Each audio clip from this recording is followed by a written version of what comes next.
I'd really like to thank everybody that came. I don't know many of you, so I'm sure all of you are from out of town. This wonderful town of Uxbridge. Stephen is here to give us a talk on a series of photos that he took of his dad and his mom through their declining years. Yeah. His declining years, not yours. Not my mother's. The emotional aspects of the whole procedure and everything else that I'm sure we're all going through all at the same time. So it's a timely thing, and I think it'll all hit us at home. Stephen was our judge last year, and he was going to do a different series, but I guess that didn't work out. There was a museum a bit of a distance from here that was exploring the issue with opioids. And they were thinking of commissioning me to photograph, and I said, you have to pay me. And they're like, well, we pay you. No, you have to really pay me because I'm going to need therapy. Because a lot of my subjects after the full, we talked about this, and it just didn't, the timing was off, and it didn't work out. But again, that would have been a really good. Yeah, to my sacrifice, it would have been great. Yeah.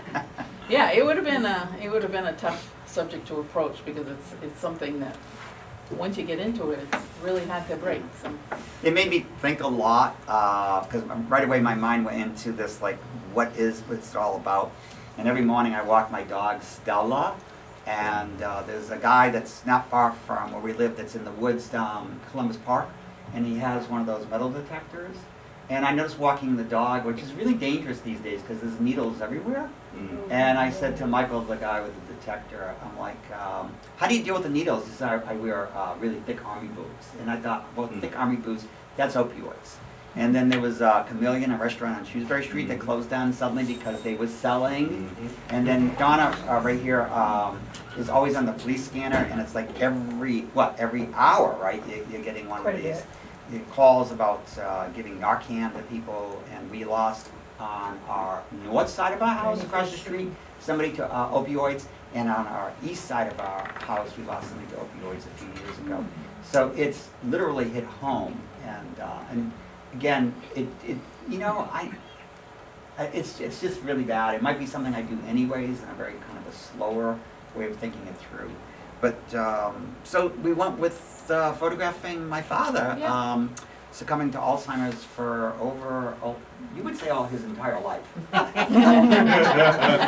I would put it that my mother would say, remember that fight we had back in 1969? That was the beginning of Alzheimer's.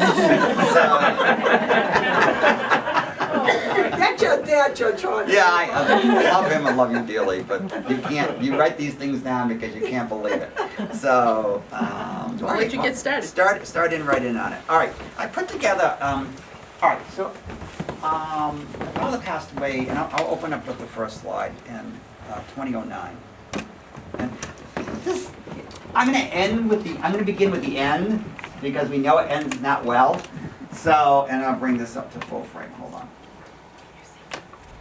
Now, am I in your way? I'll have to maybe sit or lean against the wall or something.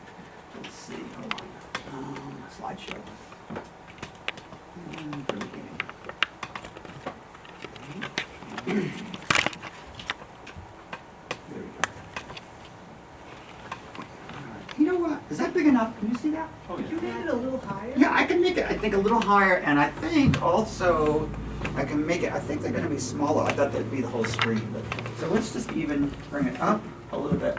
And maybe a little bit more? How about zoom out, Steve? Yeah, I'm going to do that too. And then maybe a combination of that. Let me get down here, and let's get this right, because if you're not seeing it, you're going to be texting. I teach for a living, so I know. Is that tolerable? Yeah. Yes. Okay, so again, if you can't see it, it's not going to happen, so make sure you see it. So, this is the last photo I made of our father, and this was December 10th, 2009. And again, this is sad in here that you can't quite see the details, but our father, in a really sad situation, in a fetal position, and my sister on the left, Donna, who's in this room, my wife is on the right, and my brother, standing on the right-hand side. And because Mom was en route to come back from Florida, I brought her into the picture by casting my sister's shadow on the wall. to bring Rose into the picture. That was my way of including her into this particular shot. So, here we go. Let's see if this works. My computer has a history of crashing, so let's see if we're okay. So we're going to go back 52 years later, or earlier in time, not later, earlier in time. So in 1957, there's not a lot of writing here, so it's not going to be overwhelming. So in 1957, Gene and Rose started raising a family in a Boston suburb. So we grew up in Marlboro, a middle-class family of Catholic Italian descent with moderate democratic values. We could probably debate that, but that's how I feel that we were raised. So, firstborn, there I am. Wow. I've never been heavy like that ever since. So, this is probably, Look at Rose. Oh, man. I'm under one there, right? Looks like he's got just about 6 months 6 months old. So I'm 6 months old there. Looks like he has a man bun. Doesn't he look So like I have a man bum. I had a man bun right there. I don't know why I had that. Fresh Right? man bun. A man bun, you know, little That's like an 8x10 of that. Yeah, you were. Yeah. And then Gina, who's here as well, right back over there, playing a guitar, and a painting by my father, which we'll bring up in the background. So second born, and then the third is Chris, here playing drums. And these are all from slides that were recently, I don't know, rediscovered up in the attic. They were up there for decades. And Chris brought them to my attention just a couple months ago, thousands of them, which couldn't have been more perfect. And I brought them into some of these into the lecture, just to give you background. So this is what our father did. He constantly, hey Peter, grab a chair, grab wherever you can. There's one up here in the front if you want to get right in the front. Okay. Thank you. So, you know, we all grew up with a father that recorded events, all kinds of events. This is the old-fashioned day with flashbulbs, if you remember using flashbulbs, some of you. And he was posing us, right? Move over a little bit this way and move back that way, which is what I do to this day. And we're celebrating one of my birthdays here that you see. And again, an anniversary. Again, notice the styles of hair. All this stuff is great stuff. And a Christmas morning, I don't know if you guys can see this, but I'm the only one dressed. Seems to be to this day that I'm the only one dressed at 6 in the morning. My wife does not like that about me. I don't have pajamas. Growing up, Dad introduced us to culture. We went to museums, we went to science centers, and in '67 we went to the Montreal World's Fair. So which was, you were too young, Chris was too young for this. It was just about, it was about a year Yeah, old. so but Gina, do you even remember anything about this? A little tiny A little bit. Yeah, you're not too happy in these photos, by the way. So you're actually stopping the camera to be photographed or whatever in this shot. So, but this is the kind of culture that we grew up with. And then look at this. This is Rose, Western fashion back then. Pretty cool, right? You know, you don't think about this during the times you grew up, but the photo, that's what why photography is so great, because it ages so well. And you know, I would have thought of this just as a simple snap. It's a pretty cool photograph in its own right, right? And then these are an aunt and uncle of ours that's dressed in mod, which is back big now in our era. And we grew up with a bar and playroom in our cellar. So, did you grow up on this, Bill? Oh, yeah. All of our friends. All right, but did you have this? We also had a bomb shelter in our cellar. You remember one I have of one those? of those. We literally had a bomb. It's still there. It's a It's storage still room. there. But you know, we're duck and cover. So I'm 61, coming up on 62. And growing up in the 1960s, you know, you bent over and kissed your butt goodbye, right? But there was this whole kind of romantic idea that you were going to go into your cellar and live there for the half-life of a nuclear destruction, which is 300 years, and come walking out on a nice sunny day. And I thought, just take me out, please be ground zero. All right, our nuclear family. We're literally, that's would be the definition of the family that did you know we're a nuclear family? I don't know if you knew that, but that's what I even looked up the definition. We're a nuclear family. So Gene was this is again the single parent, the husband making the money, right, the breadwinner, and that the wife stayed home. Again, this is the 1960s. Also an amazing transition that we went through because there was a great reluctance for you to go to work. Couldn't do that, right? And that came later on. So we grew up eating pasta, Italian food, TV dinners. Swanson was a big deal with a TV platter, right? And we went out for Chinese on Friday nights. And I'm sure half of you can say, I did that. So again, it's stereotypical of our makeup, how I perceive the world. And as an artist, I can't deny this. I have to take this as my nutrients, the lens that I see everything through. So we dine together with grandparents, uncles, aunts, and cousins on holidays. This is right in Shrewsbury, Massachusetts. This is all Italians lived in their cellars. So this is the cellar. That's the only place you could fit everyone. Yeah, we could fit everybody and bring all these tables together, and there we are celebrating. Who knows what? You know, I That's look Christmas Eve. That's a Christmas Eve. Okay, so there you go with aunts and uncles. And you don't want to dirty the living room. So well, we're gonna have plastic on everything. Plastic all over That was everything. for the good comments. All right, so my art is going to start to sneak in here. So we have Easter Sunday, Marlborough, Mass, March 30th, 1975. Born in 57, so 19, yeah, 19 years old, something like that, 18 or whatever, 17. So here I am, taking on the role of our father, taking on the very first time in my life to actually use his camera to make a photo of a gathering on Easter Sunday. I was so excited and so nervous that I was given this chore to take. It wasn't a chore for me. I've been wanting to do this since I was like 8. But my father finally gave in and loaned me a camera. So, and then again, here we are on Christmas Eve, again, festivities, holidays, documenting. And here's Jean in the center of the frame here. Again, in the cellar of the photo you saw earlier, and this is 79. I'm at this point going to art school. And then by 80, I'm coming out of art school and I'm using one of those big, huge cameras. I'm using an 8x10 view camera, right? The big plate, some of you know me by using this camera. And I'm organizing and designing the photo, and I'm photographing our grandparents on our maternal Rose's mother and father in their backyard on a Father's Day in 1980. We always went to the beach with family and extended family, which is going to show up in my work later in years. Here's a photo I made of our immediate family at Hampton Beach, August 17th, 1989. So yeah, that's Chris is in there, foreground with all that hair, and Gina on the right-hand side. And, you know, the archetype, my father, Gene, dead center. I am thinking this through design-wise. I'm thinking of it as far as symbolism and how things come together, and I'm using that big, huge camera. This is at a paternal family funeral. This is when our grandmother, Ma DiRado, passed away. And again, organizing family, and then here is a more recent family reunion. And again, you're just seeing little dots here, but there's a lot of hate, a lot of heads in there, a lot of faces in there. And this was shot 3 years ago A now? couple of years ago. 3 years ago of my mother's side of the family. Okay, Dad designed and built his own house. So this is the dining room.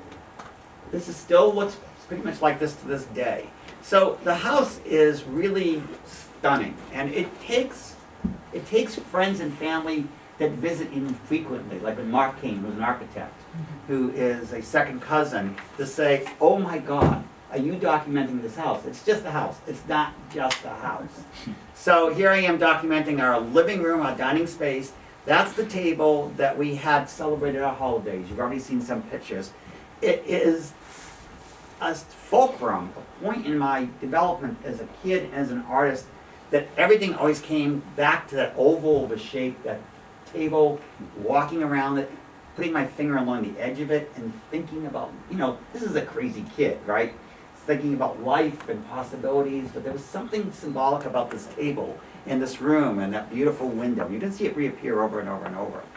So here's that bar in the cellar that, as again, older artist, and I just shot this a couple weeks ago. So this is, for those of you, how many of you people are photographers in this room?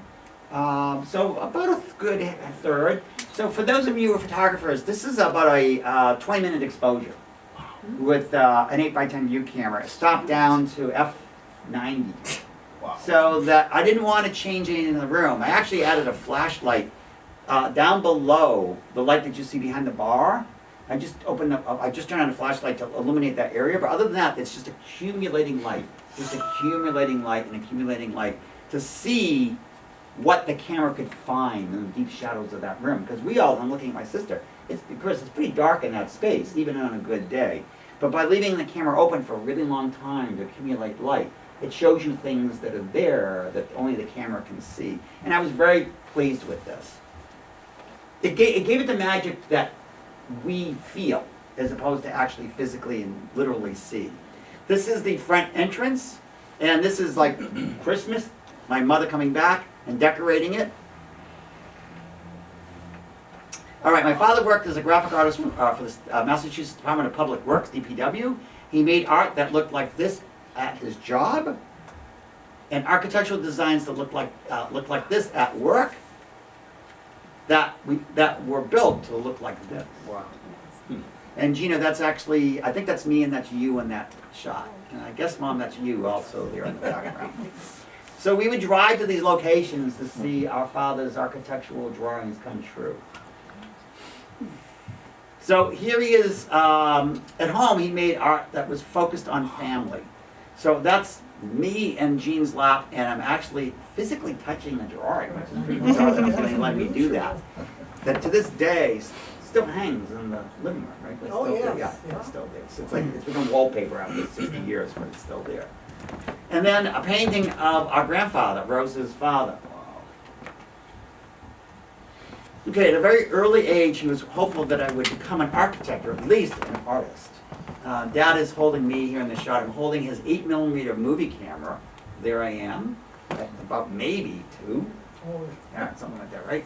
Dad was not happy that I fell in love with photography. He said, "Son, in the arts, photo sits at the bottom of the food chain. Photographers are a dime a dozen." Not kidding you. I got that resonating over and over and over growing up. I know it, I know it. So, but here I am, 1975, doing a self-portrait with a pinhole camera. Nice. So, and here I am again with just a few years later, at 19 years old, 2 years later, self-portrait with a 4x5 view camera in an abandoned building. And then here I am again, coming out of school. I got a BFA at Mass College of Art, and I'm actually sitting here for Pat O'Connor Bill Yep. to make this photo. Pat O'Connor is a Yep. wonderful photographer who photographs it around Worcester, and he documented me for a magazine article, and I'm in the Parkway Diner. And so this is my uniform, and to this day, this is still my uniform, to have an 8x10 view camera, and obsessive compulsive in the way that I see myself. I tend to dress in the same clothes all the time. So if I'm shooting on the beaches, it's always a white t-shirt and a certain shorts and a certain kind of bag so that I'm recognizable. And if I'm in the woods and shooting around the city of Worcester, I dress in another certain way. I like routine. I like the same thing over and over and over so that I can put all my energy into thinking about what kind of photos to make. So again, now you get it. You know the foundation. We laid it down where we're going to go with this. So all of this is family as inspiration. And so here we go, 1980, here's Dad and Mom in their living room. Here is another Easter in 1982. Can you see the bunnies back there? I don't know if you can on the table. Now, you're not experiencing this if you don't see the bunnies. So move those chairs around. A lot of bunnies. So lots of bunnies. Bunnies tend to do that. They multiply. They multiply. That's too funny. So this is actually at a funeral. This is 5 siblings. This is my father, far right-hand side, and aunt and uncles. And this is literally just after a funeral we went to. How old? She was 90 what? You remember how old? DiRado. No, Ma DiRado. She was She's 91. 91 years old. Okay. And then by 1993, something was terribly wrong with Jean, and so here we go. We're going down the rabbit hole. Then by 93, something was off with Dad. He just seemed a little distant. I'm looking at Gina and Chris right now. He just was not himself. Seemed a little depressed, a little aloof, sitting by the TV but not really watching the TV. And it really, really bothered me because I thought that later in years he would become the artist that he always wanted to be, independent from work, paint the things that he explored all his life, maybe even build a small little studio behind the house, a little shack, and have his independence. But instead, all he did the last year before retirement, or right after retirement, was paint the house, bring it back to its original shape, make it into a museum, a testimony to his life, but nothing else happened. And I found this incredibly disturbing. So by the early 90s, I just said to Dad, I think I need to make appointments and see you and photograph just you. And he's like, you've been doing that since you were a little kid. No, I think I need to make an appointment to see just you. And it was my way of combating this fear that something was wrong. and by making it a job, and I called it that, you have to go to work. You have to go to work. So I would make these appointments, you know, they weren't a lot at the beginning. They were like maybe once every 5 weeks or 6 weeks. And I would show up, Dad, let's walk around the yard. Why don't you pick up your dog? And here you see that all of these hedges he would trim, which I despised. And I think my brother and sister, because we had to rake it, right? And he'd be back there with a level and cutting this stuff. And he'd say, Chris, go get the basket, the peach basket, rake these things up for mulch. And I hated, loved them, but I hated them. But you know, everything about this is groomed. He's groomed, the dog is groomed, the yard is groomed. And again, this is 1993, but something is wrong. Here we go again, another Christmas. This is 93. And now Gina, having wonderful kids, is starting to appear on the scene. And then we go to Quansu Beach, which is on Martha's Vineyard in 94. And at this point, this is really weird to talk about my mother with her only inches away from me. So, and you haven't corrected me on any dates yet, which is great. So, by 94, something happened in my car. I had like a station wagon, and the muffler was literally falling off. And you can't get things fixed in the middle of summertime in a resort town. So I went to a gas station, and I said, can you fix this? He said, yeah, it'll be a month and a half before we do anything with this. And of course, it sounds like a Mack truck. So, you know, with ingenuity, something that our father did, you know, do it yourself, kind of fix it up. I went to a local hardware store and I bought like a black pipe, and I cut, and I fit it all back together with clamps. And my father's like, you can't do this is impossible. And I'm like, that's not like you. It's not like you'd be using bubble gum, Steve, at work. And, but also it was very disturbing. So my mother, started to take away the center from my father. And my father became secondary as the power in the family. And I'm very conscious of this. Now they think I'm just photographing you on a beach. But of course I'm manipulating everything as an artist. That's what we do.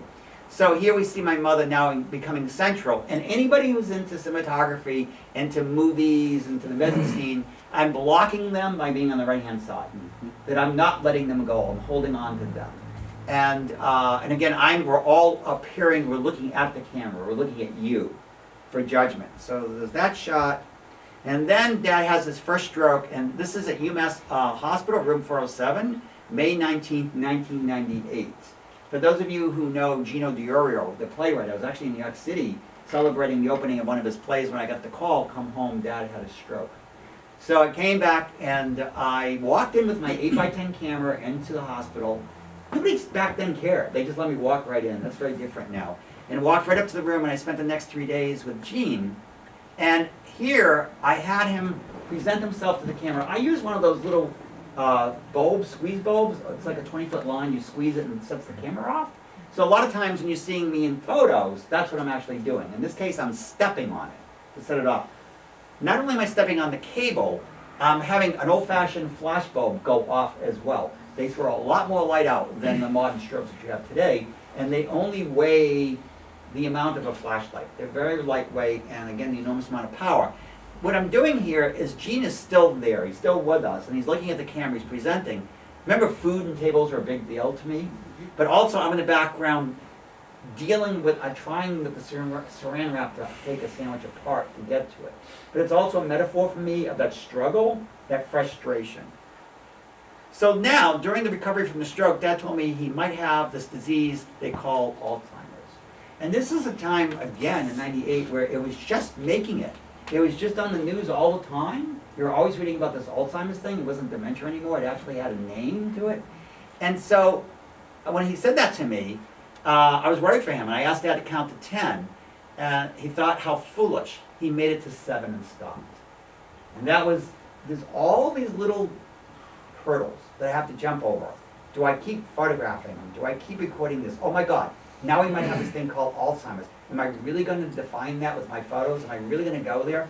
And you know, raised with all of this Catholic guilt, you know, am I exploiting him? Am I utilizing him for my own selfish needs? This is really starting to sink in at this point. But I keep going with it. I keep making the photos. So here we go after a stroke, October 29th, 1998. And I'm starting to think about if he has Alzheimer's, will I have Alzheimer's? You know, how do we look a lot alike?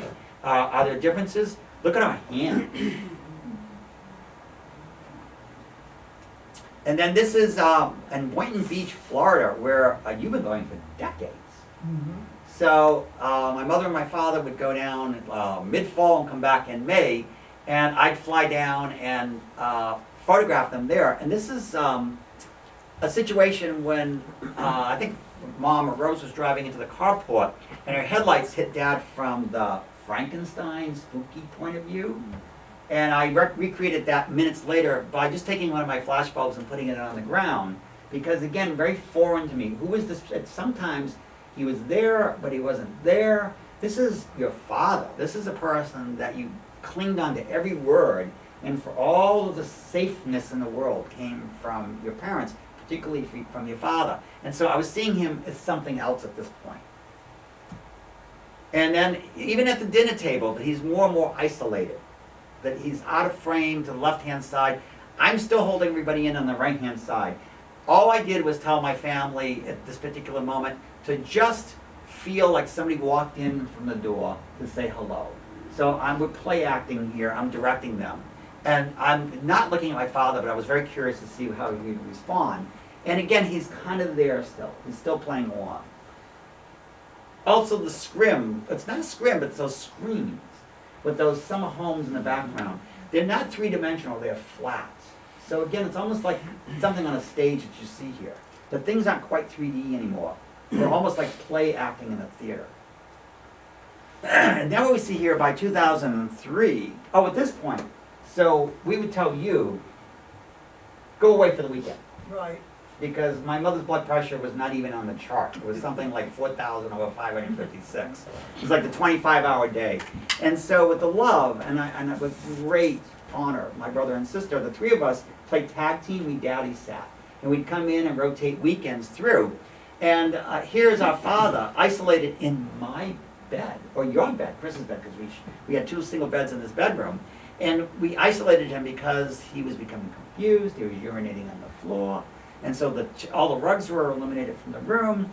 And even this light here is really bad, but there's two photos on the wall on the left and the right hand side that I made as a child, that the family's leaving. It's becoming this kind of isolated environment that you see here. And I always hated these windows growing up because you couldn't see outside. My father did it because he liked wall space. Well, I like window space. I like to see out into the world. So this is totally separate, but it's something that irks me every time I see it. Because as a little kid, and Chris, you did the same, we stood on our beds to look out those windows. And I always think about this, I have a real fascination for astronomy, but that's because I only saw the stars. Right, I would like lie there and say, oh, here comes the moon. Right? So, and that's why the whole thing about, He designed the house? He designed the house, yeah. He always said he always wanted to take these windows, that there's another set to the right-hand side, and actually double them up. He never did do that, but my childhood would have been a lot nicer if he did. Well, your brother, Chris, loved it because he could always jump out the Yeah, he window. would, I'd get punished, I'd go in the room, my brother would hang a rope out them and leave. All right, Stranger in the Mirror, Marlborough, Mass, November 2nd, 2003. So at this point, Daddy's sitting. My father would sit in front of a TV, but he was not aware of what was on the TV at all. He'd just sit there and buy time. Sometimes, I gotta whip my fingers here. Let's see, here we go. He'd be doing this. Do you remember that? Yeah. Remember that? Yeah. Yes. Yeah, so he would be playing music in his head, Yeah. I think, I'm pretty sure of it. Dad, what are you doing? And it's fun, I gotta stand up for this. He'd be like, and I'd walk and he'd go, Yeah. right, it's like, I hear him in the kitchen. That's right. He was a jazz drummer when he was a He was a drummer just like you. So, but he'd get up every half hour and go into the bathroom, and I wouldn't hear the water run or the toilet flush. So, me, Dad, next time you're going in, I'm coming in with the 8x10, 30 pounds worth of camera equipment to photograph you. And thinking he was just going to look, I thought he was looking in the mirror. So I followed him into the bathroom, and this is actually the master bedroom's bathroom at this point. And he's looking in the mirror.